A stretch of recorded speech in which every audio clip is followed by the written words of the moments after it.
Hello students, welcome back to ND commerce classes. कैसे हो आप सब? मुझे आशा है कि आप सब अच्छे होंगे। तो आज हम डिज़ास्टर मैनेजमेंट की सेकंड यूनिट कंप्लीट करने वाले हैं। चलिए शुरू करते हैं। सो यूनिट सेकंड में आपका है flood, tsunami and tropical cyclone. So flood का थोड़ा सा मीनिंग हमने कल पढ़ लिया था कि फ्लड यानी बाढ़ क्या होती है।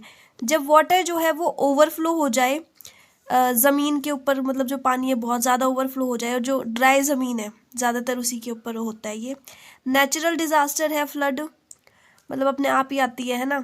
वैसे कुछ ह्यूमन भी कुछ ऐसा कर देता है जिसकी वजह से फ्लड आ जाते हैं, तो वो भी हम देख लेंगे। It can also occurs in reverse when the flow rate exceeds the capacity of river channel. कभी कभी क्या होता है कि ये नदियों की वजह से भी आती है, मतलब नदियों में आती है जब नदियाँ जो है अपना, मतलब एक बोलते हैं ना कि उनकी एक लिमिट होती है और वो उस लिमिट को क्रॉस कर जाए, उससे ऊपर पानी निकल जाता है, सो उससे फ्लड आती है। राइट, मतलब एक्सीड कर देती है अपनी कैपेसिटी को, दैट्स वाई फ्लड आती है। सो फ्लड के कोजेज क्या क्या है? तो कुछ नेचुरल कोजेज है, कुछ मैन मेड यानी ह्यूमन कोजेज है। तो ये क्वेश्चन के हिसाब, मतलब जो है पेपर के हिसाब से बहुत इंपॉर्टेंट है। सो नेचुरल कोजेज में फर्स्ट होता है हाई रेनफॉल, मतलब बहुत ज़्यादा बारिश हो रही है। सिंपल सी बात है भाई, बहुत ज़्यादा बारिश होगी तो फिर फ्लड आने के चांसेस रहेंगे, और बहुत ज़्यादा के साथ साथ कॉन्टीन्यूसली भी बारिश हो। मतलब ऐसा नहीं है कि एक घंटा बारिश आज होगी फिर 3-4 हफ्ते रुक के फिर होगी, तो ऐसा नहीं। रेनफॉल हाई होने के साथ साथ कॉन्टीन्यूस भी होनी चाहिए। Wait it can occur in a small area, generally ऐसा होता है कि ये स्मॉल एरिया में होती है। और it increases water Heights quickly, और ये जो है जैसे कि पानी पहले इतना था फिर इतना हो गया फिर इतना, मतलब वाटर की हाइट को इंक्रीज करती है जब हाई रेनफॉल होती है तो। और इससे रोड्स, रिवर्स, चैनल्स सब कुछ इसमें आ जाते हैं, सब कुछ ओवरफ्लो हो जाते हैं। फेलियर ऑफ डैम, डैम यानी बांध, जब हम पानी को रोकने के लिए बनाते हैं ना डैम्स, तो अगर वो ही अच्छे से नहीं बने, मतलब वो ही फेल हो गए, तो फिर क्या होगा? A dam is constructed to storage huge quantity of water. Dam इसीलिए बनाए जाते हैं ताकि वाटर की ह्यूज क्वांटिटी, बहुत ज़्यादा जो क्वांटिटी है उसको हम स्टोर कर सके। देन वाटर स्टोर, जो वाटर स्टोर हो चुका था वो रिलीज हो जाता है जब डैम फेल हो जाते हैं तब, और ये क्या करता है? फ्लड का कोज बनता है, मतलब फ्लड का रीजन बन जाता है ये। अ डैम में fail due to some reason, dam किस वजह से फेल हो जाते हैं? अर्थक्वेक, मतलब भूकंप वगैरह आ जाए तो डैम जो है वो टूट जाएंगे, है ना। इट में बी ब्रोकन। फाउंडेशन फेलियर, मतलब शुरू में ही उसको ऐसे नहीं बनाया गया, बोलते हैं ना नींव कमज़ोर है, तो जब नींव ही कमज़ोर है तो फिर डैम तो फेल होंगे ही, वाटर कैसे स्टोर कर पाएंगे हम। नेक्स्ट है फेलियर ऑफ रिवर इम्बैंकमेंट, मतलब जैसे नदियां हैं, रिवर्स जो हैं, उनके लिए हमने कुछ ना कुछ, बोलते हैं ना बैंक यानी किनारा बना रखा होता है। सो अगर जो किनारा बना रखा है वही सही नहीं है, मतलब वही फेल हो गया, और रिवर्स जो है उससे भी ओवरफ्लो होगी तो पानी बहुत ज़्यादा आ जाएगा और फ्लड का रीज़न बनेगा। Embankment constructed along the banks of the river to provide flood protection, rivers के कोने पे बनाया जाती है ताकि हम फ्लड से प्रोटेक्शन मिल सके और वाटर को हम स्टोर कर सके, बिल्कुल उसके जैसा ये भी। और इसमें भी वही बात है भाई, अगर मतलब अर्थ क्वैक की वजह से तो नहीं, बट फाउंडेशन उसकी कमज़ोर हो तो उसकी वजह से ही हो जाता है। स्नो मेल्ट, स्नो यानी बर्फ, और मेल्ट मतलब पिघलना, राइट। तो सडन इंक्रीज इन टेम्परेचर, जब मान लो कोई एरिया है वहाँ पे बहुत ज़्यादा स्नो होती है और वहाँ पे एकदम से टेम्परेचर इंक्रीज हो जाए, तो जब वो ज़्यादा स्नो वाला एरिया है उसकी स्नो पिघलने लगेगी और पिघल के वो पानी बनना है, right. So lot of snow और ice melts, it means that a lot of water goes into river. Okay, ice melt होगी तो वाटर जो है वो कहाँ चला जाएगा? रिवर में चला जाएगा। सो देखो मैंने इसको कैसे समझाने की कोशिश करी कि आइस मेल्ट होगी तो वाटर बनेगा, वाटर इंक्रीज अगर हो गया क्योंकि ज़्यादा स्नो अगर उस एरिया में है, सो ये बनेगा फ्लडिंग का रीज़न। ओके, तो स्नो मेल्ट भी कभी कभी फ्लड यानी बाढ़ का कारण बन जाती है। उसके बाद होता है स्टॉर्म सर्ज। स्टॉर्म सर्ज जो है वो, इसको समझाने के लिए मैंने एक छोटा सा डायग्राम टाइप कुछ यूज़ करा है कि ये जो है कोई भी टाइड है, कोई भी वेव है, उसकी नॉर्मल हाइट होती है 2 फीट, और अगर वो एक स्टॉर्म का रूप ले लेती है तो वो 17 फीट तक जा सकते हैं। तो इन दोनों के बीच का जो डिफरेंस होता है उसको हम सर्ज बोलते हैं, 15 फीट जो होगा। सो जब ये सी लेवल से हाईएस्ट चला जाए तो ये स्टॉर्म सर्ज बन जाता है, मतलब तूफान सा बन जाता है, जिसकी वजह से वहाँ के आसपास का एरिया, घर, पेड़ वगैरह सब कुछ बिल्कुल ही मतलब मिट्टी में मिल जाते हैं ना। It is a coastal flood और सुनामी। स्टॉर्म सर्ज को हम सुनामी भी बोल देते हैं और कोस्टल फ्लड भी बोल देते हैं, जिसके बारे में हमने कल पढ़ा था कोस्टल इरोजन के बारे में, वो चीज़ भी हो सकती है। Like phenomena of rising water, जिसमें वाटर जो है एक हाई लेवल पे पहुंच जाता है, commonly associated with low pressure, मतलब धीरे धीरे उसका प्रेशर बनता है, फिर धीरे धीरे वो मतलब एकदम से ही हाई उस पर चला जाता है और साइक्लोन का रूप ले लेता है वो, ठीक है। तो ये होता है स्टॉर्म सर्ज, जिसकी वजह से फ्लडिंग हो जाती है। ओके देन, तो ये हमारे नेचुरल कोजेस थे, जिसमें हमने rainfall, dam, embankment, snow melt, storm surge पढ़ा। अब मैन मेड कोजेस पढ़ लेते हैं, मैन मेड कोजेज और human causes. So first one is deforestation. Deforestation यानी पेड़ों की कटाई, right. Okay, so result in decreased water holding capacity of the soil.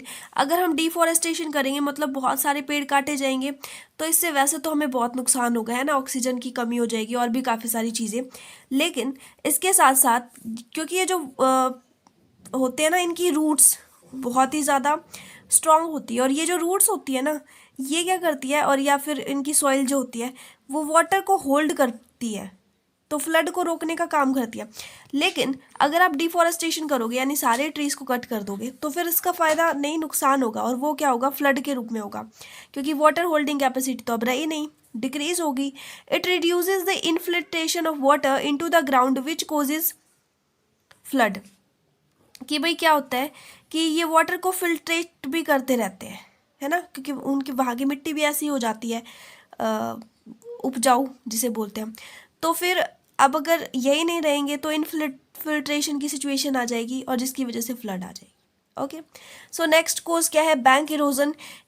हर बार ऐसा नहीं होता कि रिवर का जो बैंकमेंट इम्बैंकमेंट हो जाता है, मतलब कभी कभी क्या होता है, ह्यूमन जो है, मनुष्य आदमी, वो भी तोड़ देते हैं, है ना, वो किनारा, और बांध वगैरह तोड़ दिए जाते हैं, तो उससे फ्लड आ जाती है। तो it means wearing away of bank of a stream of river just because of human cause. Breach of dam, ये मैंने बता दिया कि जो बांध वगैरह है वो तोड़ दिए जाते हैं, सो फ्लडिंग आ जाती है, डैम फेल हो जाते हैं। अर्बनाइजेशन, कि अर्बनाइजेशन जो है वो भी फ्लड का रीज़न है, और इसका एग्जाम्पल जो है वो है दिल्ली, मुंबई और Hyderabad.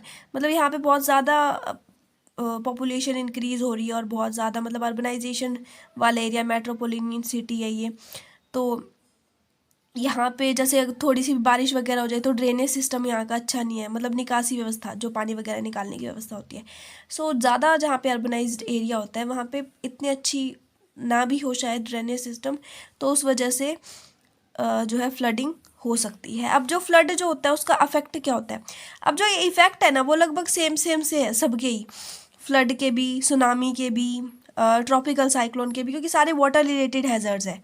Okay, so human injury and death, क्योंकि फ्लड आएगी तो कोई बाढ़ में बह के भी जा सकता है, राइट, सो डेथ भी हो सकती है, इंजरी भी हो सकती है किसी को। वाटर बोर्न डिसीजेज, क्योंकि फ्लड रिलेटेड टू वाटर, और वाटर से संबंधित जो भी बीमारियां हैं वो सारी की सारी इससे आ जाएंगी। इसके अलावा अगर गंदा पानी होगा तो फिर मॉस्किटोज आएंगे, तो उनसे रिलेटेड बीमारी आएगी। लैक ऑफ फूड, फ्लड के टाइम खाने पीने का कुछ वो नहीं रहता, मतलब खाने की बहुत ज़्यादा कमी आ जाती है। डिस्ट्रप्शन इन कम्युनिकेशन, और नेटवर्क जो सिस्टम है वो चला जाता है, मतलब आपका इंटरनेट है ना वो नहीं चलेगा अगर फ्लड आ गई तो। Damage to building, roads etcetera, और बिल्डिंग्स, डैमेज रोड, और इसके अलावा मतलब जो ये घर, सब कुछ पूरी तरह से वो हो जाता है अगर फ्लड बहुत ज़्यादा आ जाए तो, है ना, तो काफ़ी नुकसान होता है बिल्डिंग्स को, रोड्स को, हमारे घरों को। Disturb industrial product, industrial product क्या, उस टाइम मतलब सारी चीज़ें ही डिस्टर्ब हो जाती है, हर एक काम बंद हो जाता है फ्लड के टाइम। सब लोग यूँ कहते हैं ना कि घरों में बंद रह के रह जाते हैं, इस टाइप का सिचुएशन आ जाता है। पोस्ट डिजास्टर फिनोमिना, और जब वो फ्लड चली गई तब भी वो सबको दुख देके गई, क्या, फाइनेंशियल बर्डन, राइट। सो ये सारे इफेक्ट होते हैं फ्लड के। इसके बाद नेक्स्ट क्वेश्चन बनता है कि flood management and flood control, कैसे हम फ्लड को कंट्रोल करें या मैनेज करें, और या फिर उससे रिलेटेड क्या क्या चीज़ें पहले की गई है। सो इन 1954, अब देखो ये जो सन है ना, मुझे नहीं पता आपको याद होंगे नहीं होंगे, बट ये फ्लड मैनेजमेंट से रिलेटेड है, उसके बाद इसके कंट्रोल से रिलेटेड 2-3 पॉइंट और है, तो ये क्वेश्चन आ गया तो आपको सन तो एक बार तो याद करने पड़ेंगे। ओके, सो 1954 में नेशनल फ्लड कंट्रोल प्रोग्राम बना था, फ्लड को कंट्रोल करने के लिए बना था ये, ठीक है, कि भाई फ्लड से रिलेटेड जो भी चीज़ें हैं उनको हम कंट्रोल कर सके, उसके लिए बना था। लेकिन क्या हुआ इस प्रोग्राम के बारे में, मतलब ये जो प्रोग्राम है ना ये फेल हो गया। जैसा इसने सोचा था कि क्या क्या चीज़ें होनी चाहिए वो हो नहीं पाई। सो जस्ट व्हेन ये फेल हो गया, सो 1976 में, पहले बना था 1954 में national flood control program. Okay, 1954 में बना था नेशनल फ्लड कंट्रोल प्रोग्राम, और जब ये प्रोग्राम फेल हो गया तो 1976 में बना नेशनल फ्लड कमीशन, राष्ट्रीय बाढ़ आयोग। ये 1954 के फेल होने के बाद बना है 1976 में राष्ट्रीय बाढ़ आयोग, और इसने 4 साल बाद यानी 1980 में कुछ रिकमेंडेशन दी, और वो रिकमेंडेशन बहुत इंपॉर्टेंट है, जिसमें इन्होंने वैसे टोटल 207 रिकमेंडेशन दी थी और 4 ब्रॉड ऑब्जर्वेशन करी थी। वो 4 ब्रॉड ऑब्जर्वेशन जो है वो हमें जान लेनी चाहिए, ठीक है। Okay, there was no increase in rainfall in India. इन्होंने बोला, जो ये हमारा राष्ट्रीय बाढ़ आयोग था, इन्होंने बोला कि भाई जो ये रेनफॉल हो रही है ना, ये मतलब इंडिया में ज़्यादा बारिश नहीं होती, ज़्यादा रेनफॉल नहीं होती, तो फिर फ्लड क्यों आ रही है। हमें सोचना पड़ा, फ्लड आ रही है ड्यू टू डिफॉरेस्टेशन, ज़्यादा पेड़ काटे जा रहे हैं इस वजह से, और ड्रेनेज सिस्टम अच्छा नहीं है इस वजह से, मतलब ह्यूमन मेड जो कोजेज है उसकी वजह से फ्लड आ रही है, ऐसा बोला राष्ट्रीय बाढ़ आयोग ने।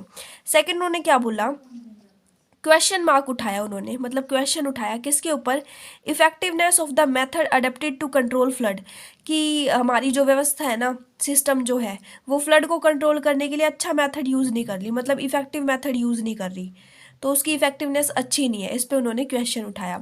थर्ड चीज़ उन्होंने क्या बोली कि सेंटर और स्टेट जो है, सेंटर और स्टेट्स, इन दोनों को कदम उठाने चाहिए, स्टेप्स उठाने चाहिए, ताकि हम फ्लड को कंट्रोल कर सकें, इनको पॉलिसीज़ रूल्स वगैरह बनाने चाहिए। फोर्थ इन्होंने बोला कि हमें डायनामिक स्ट्रेटजी अपनानी चाहिए, मतलब जैसे जैसे चेंजमेंट होती है उस हिसाब से, मतलब फ्लक्चुएट स्ट्रेटजी नहीं होती कि जब चाहे हम उसको चेंज कर सकें उसमें, तो ऐसी स्ट्रेटजी बनानी चाहिए। Changing nature of flood, flood के कारण जो नेचर चेंज होता है तो उसके अकॉर्डिंग हमें स्ट्रेटजी बनानी चाहिए। तो ये 4 चीज़ें बोली थी नेशनल फ्लड कमीशन, राष्ट्रीय बाढ़ आयोग ने। ओके, सो पहले नेशनल फ्लड कंट्रोल प्रोग्राम आया 1954 में, फिर राष्ट्रीय बाढ़ आयोग आया 1974 में, फिर 1986 में आया सेंट्रल ग्राउंड वाटर अथॉरिटी, कि जो ग्राउंड वाटर होता है ना, ज़मीन के नीचे का पानी, तो उससे रिलेटेड कंजर्वेशन, कैसे उसको हम बचा के रखें, कैसे वो फ्लड कंट्रोल में हमारी हेल्प करेगा, तो उसके ऊपर आया था ये 1986 में central ground water authority. Okay, then उसके बाद जो अभी रिसेंटली है वो है 2012 में आया नेशनल वाटर पॉलिसी। तो ये जो वाटर पॉलिसी है डायरेक्ट 2012 में नहीं आई, पहले 1987 में आई थी सितंबर में, फिर इसमें कुछ चेंजमेंट हुआ, अपडेट वगैरह हुआ, रिव्यू हुआ, फिर 2002 में हुई थी अपडेट, फिर उसके बाद लास्ट में 2012 में बिल्कुल अच्छी वाली नेशनल वाटर पॉलिसी बन गई थी। इसमें इन्होंने बोला, जो ये नेशनल वाटर पॉलिसी 2012 में आई थी, इन्होंने क्या क्या बोला कि हमें घर पे वाटर को कंजर्वेशन उसका करना चाहिए, मतलब घर पे उसको बचाना चाहिए, राइट।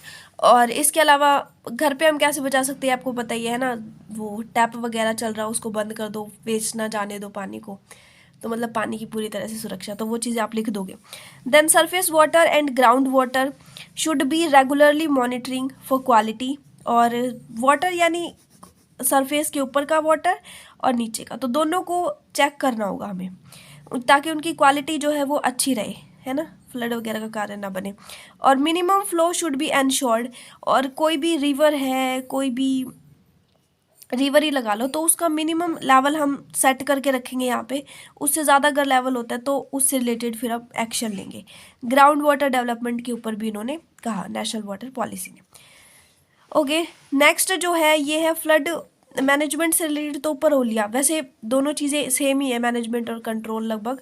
उसके अलावा हम क्या क्या कर सकते हैं, डिज़ास्टर प्रिपेयर्डनेस प्लान, कि फ्लड को अगर हमने कंट्रोल करना है तो हम क्या क्या कर सकते हैं, ये फ्लड एक डिज़ास्टर है ना, तो इससे बचने के लिए कुछ प्लानिंग कर सकते हैं। फॉरेस्टेशन यानी पेड़ लगा के, ज़्यादा से ज़्यादा पेड़ लगाएंगे तो जो ट्रीज़ जो होंगे उनकी जो रूट्स होंगी वो वाटर को होल्ड कर लेगी ना, तो ज़्यादा से ज़्यादा ट्री प्लांटिंग अगर करेंगे तो फ्लड को कंट्रोल किया जा सकता है। प्लांटिंग वेजिटेशन यानी वनस्पति बोलते हैं इसको, तो इनको अगर हम ट्री प्लांटिंग के जैसा ही है, अगर वेजिटेशन को हम प्लांटिंग करेंगे तो ये भी एक्सेस वाटर को क्या कर लेगा, रिटेन कर लेगा, होल्ड कर लेगा, अपने अंदर खींच लेगा। Build holding tanks to store extra water during flood period. Flood period ये भी कई कई एरिया में भी एक मतलब पीरियड होता है जिसमें ये होता है कि इस टाइम से इस टाइम तक फ्लड आती है, इस मंथ से इस मंथ तक, तो उस फ्लड पीरियड के लिए हम होल्डिंग टैंक्स बना लेंगे जो कि वाटर को होल्ड करके रखती है। ओके, डाइवर्सन चैनल्स जैसे कि डैम बना दिया, बैंक बना दिया रिवर पे, design to divert excess amount of water to prevent flooding erosion. मतलब फ्लड से होने वाले नुकसान से बचने के लिए हम डाइवर्सन चैनल्स बना देंगे जो कि क्या कर देंगे, पानी का जो भी डाइवर्ट मतलब उसको डाइवर्ट कर देगा, उसका जो एरिया है जिधर जाना चाहिए उससे अलग। तो उसके लिए हम कुछ ऐसा बना देते हैं, ठीक है। Okay okay, next important question है सुनामी। सुनामी के बारे में आपने पहले भी पढ़ा होगा, छोटी क्लासेस में हमने एक बार पढ़ा हुआ है जहाँ तक मुझे याद है। It is a series of extremely long waves caused by a large and sudden displacement of the ocean and some time its crossing entire ocean basis. मतलब कोई ओशियन है, महासागर मतलब, सो वहाँ से कोई एक लार्ज बहुत ही एक्सट्रीमली लॉन्ग वेव्स, लहर जो है वो जाती है, बहुत बड़ी वेव, तो वो सुनामी का कारण बनती है। और कभी कभी ऐसा होता है कि ये ओशियन के जो किनारे हैं उनको भी क्रॉस कर जाते हैं, मतलब लिमिट क्रॉस कर गई ये tsunami. Okay, as the waves slow down they can grow in height and current intensify. जैसे शुरू शुरू में वेव्स स्लो डाउन होती है और उसके बाद एकदम से वो हाइट्स और फिर पता नहीं कहाँ पे पहुंच जाती है, सुनामी का कारण बनती है। मतलब it will not look like a normal wind wave, बिल्कुल जैसे नॉर्मल वाइंड होती है, वाइंड वाली मतलब नॉर्मल हवा वाली लहरें, उनके जैसी नहीं होती है। It may look like a fast rising flood और वॉल ऑफ वाटर। ऐसा लगता है जैसे कि पानी की एक दीवार बन गई है, इतनी मतलब बहुत ही ज़्यादा हाईएस्ट पीक लेवल पे जाती है ये, फास्ट राइजिंग फ्लड के जैसी लगती है, मतलब बहुत ही फास्ट तरीके से ये आती है। ओके, अब जो सुनामी है वो होती किस वजह से, मतलब क्या क्या कॉजेज हैं उसके।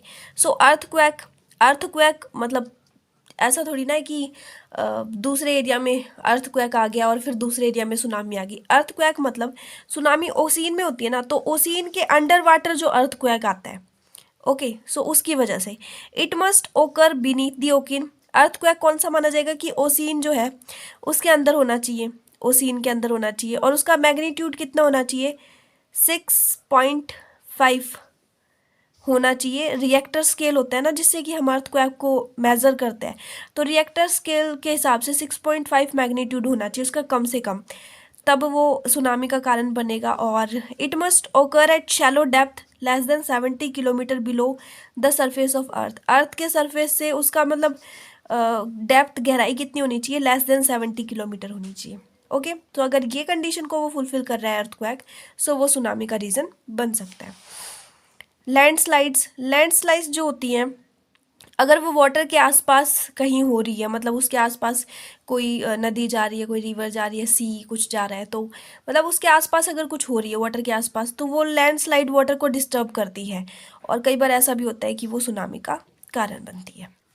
देन वोल्केनिक इरप्शन, ज्वालामुखी का फटना। अब ज्वालामुखी फटने से सुनामी का क्या रीज़न, मतलब कुछ एक एरियाज ऐसे होते हैं जो कि वाटर से रिलेटेड होते हैं, मतलब कि जैसे कि अर्थक्वेक मैंने बोला वाटर के अंदर बीनीथ दी ओशियन आता है, वैसे ही ज्वालामुखी अगर उस तरह के एरिया के आसपास है जो पानी वाला एरिया, सो वो वोल्केनिक इरप्शन भी सुनामी का कारण बनता है। ऐसा हुआ था, इसका एक एग्जाम्पल है, अगस्त 26 1886 में इंडोनेशिया में हुआ था ये, ठीक है। और इसमें वेव्स जो है वो कितनी फीट पहुंच जाती है, 135 फीट तक पहुंच जाती है, और इसकी वजह से वहाँ के आसपास का जो एरिया होता है, कोस्टल टाउन विलेजेस, उनको डिस्ट्रॉय कर देती है, पूरी तरह से ख़त्म कर देती है, जो वोल्केनिक इरप्शन होता है।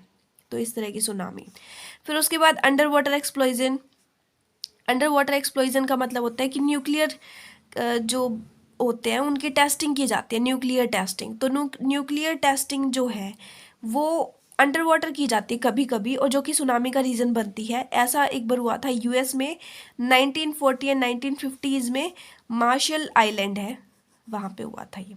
तो मैंने एग्जाम्पल साथ साथ इसलिए लिख दिया था कि आपको समझ आ सके कि वो चीज़ कैसे हुई थी, कहाँ हुई थी। फिर एक है मेट्रियोइट और एस्ट्रॉयड इम्पैक्ट। जैसे आपने सुना होगा कि बहुत सारे मतलब पूरा एक वो है वर्ल्ड और ब्रह्मांड, और उसमें बहुत सारे उल्का पिंड होते हैं, एस्ट्रॉइड्स होते हैं। तो जब वो आपस में टकराते हैं और वो वाटर में मतलब जा गिरते हैं, ऐसा कुछ होता है, तो उससे भी सुनामी आ जाती है, राइट। सो ये तो इसके कोजेस थे। और इफेक्ट्स वही होंगे कि कोस्टल टाउन विलेजेस डिस्ट्रॉय हो जाएंगे और हेल्थ हैजर्ड्स हो जाएगी, डेथ हो जाएगी। मतलब इफेक्ट्स जो लगभग सेम ही है। इफेक्ट्स आप खुद लिख सकते हो कि कोई भी डिजास्टर आएगी तो उसका क्या इफेक्ट होगा। फिर हम पढ़ लेते हैं नेक्स्ट टॉपिक, ट्रॉपिकल साइक्लोन। कभी कभी ये भी आ जाता है, कभी कभी ओनली साइक्लोन आ जाता है, तो वो लगभग सेम ही है, tropical cyclone and only cyclone अगर आ जाए तो क्या होगा कि ओसीन जो है उस पे इम्पैक्ट डालते हैं, ठीक है। और इसका इम्पैक्ट जो है कोस्टल रीजन, वहाँ का जो एरिया है उस पे होता है। और किस रूप में होता है, फ्लड, हैवी रेनफॉल और स्टॉर्म के रूप में होता है, ठीक है। ओके, तो ट्रॉपिकल एरिया जो है वहाँ पे आता है ट्रॉपिकल साइक्लोन। ट्रॉपिकल एरिया कौन से ट्रॉपिकल एरिया में आता है, जो कि 30 डिग्री नॉर्थ और 30 डिग्री साउथ के बीच का एरिया होता है, वहाँ पे आता है ये, ठीक है। तो यानी 30 डिग्री नॉर्थ और 30 डिग्री साउथ के बीच का जो ट्रॉपिकल एरिया होता है वहाँ पे ट्रॉपिकल साइक्लोन आने के ज़्यादा चांसेस होते हैं। The centre of the cyclone is mostly warm and low pressure. और जो साइक्लोन का बिल्कुल सेंटर होता है, मतलब जो साइक्लोन आया है वो ज़्यादातर वार्म होता है और लो प्रेशर होता है। और एक चीज़ और, जो साइक्लोन का सेंटर होता है, जैसे कि ये बिल्कुल बीच हो गया, इसको हम आई बोलते हैं। और इसके आसपास जो ये बनी होती है इसको हम आई वॉल बोलते हैं, मतलब आई आंखों की दीवार है ना, तो ये आई हो जाएगी, इसको आई बोलेंगे और इसको आई वॉल बोलेंगे। तो ये साइक्लोन मतलब ऐसे you round round round shape में होता है। फिर कोजेस मतलब किस किस वजह से होता है, ओसीन टेम्परेचर, जब ओसीन का टेम्परेचर जो है वो हाई हो जाए और वो एटलीस्ट 27 डिग्री सेल्सियस अगर हो गया तो वो साइक्लोन आने का खतरा है। मतलब ओसीन और सी, जब ओसीन या फिर सी है और वहाँ पे वार्म्स या फिर मॉइस्ट एयर हो जाए, मतलब नम नम हवा जो होती है, नमी वाली हवा, या फिर वार्म अगर एयर है, तो वो एक तरह से फ्यूल का काम करती है साइक्लोन के लिए, अगर ऐसी हवा है तो। इसको हम वाइंड शीयर भी बोलते हैं, ठीक है। तो अगर ऐसा कुछ है तो वो भी ट्रॉपिकल साइक्लोन का कोज होता है, कारण होता है। कोरियोलिस इफेक्ट, कोरियोलिस इफेक्ट क्या होता है, पहले ये देखो, अर्थ जो है वो रोटेट करती है, रोटेशन करती है, जैसे जैसे वेदर पैटर्न में चेंज आता है और ओसीन में करंट वगैरह उत्पन्न होता है, तो उसकी वजह से होता है ये। सो ये जो इफेक्ट अगर हो जाता है तो इसकी वजह से भी ट्रॉपिकल साइक्लोन आता है। ये जो है स्टॉर्म बनाती है, और किस तरह से बनाती है, साउथर्न हेमिस्फीयर में क्लॉकवाइज ये घूमती है और नॉर्थर्न में एंटी क्लॉकवाइज। अब हेमिस्फीयर आपने मैथ में पढ़ा होगा, हेमिस्फीयर इस टाइप से होता है, कटोरे की शेप की टाइप होता है ना, तो ये ऊपर से देखेंगे तो इतना ऐसे हो जाएगा और नीचे से देखेंगे तो ऐसे हो जाएगा, जैसे कि मैंने इसको लिख रखा है। सो ये कैसा होता है कि नॉर्थर्न में तो ये एंटी क्लॉकवाइज घूमेगी और साउथर्न में क्लॉकवाइज घूमती है, तब ये कोरियोलिस एक इफेक्ट बनता है और जिसकी वजह से वो ट्रॉपिकल साइक्लोन आता है। ओके, सो टॉपिक आपका वैसे कंप्लीट हो चुका है, लेकिन इसमें एक चीज़ और लिखी हुई थी सेकंड यूनिट में, सिलेबस में मैंने देखा था कि वाटर रिलेटेड हैज़र्ड्स, कि वाटर रिलेटेड क्या क्या प्रॉब्लम्स होती है।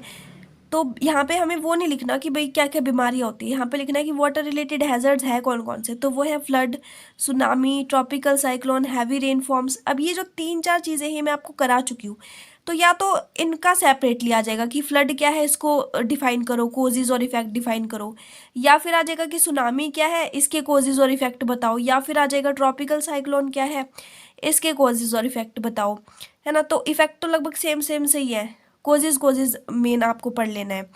और क्या चीज़ें हैं कि या फिर हेवी रेनफॉल, ये भी फ्लड से रिलेटेड ही है।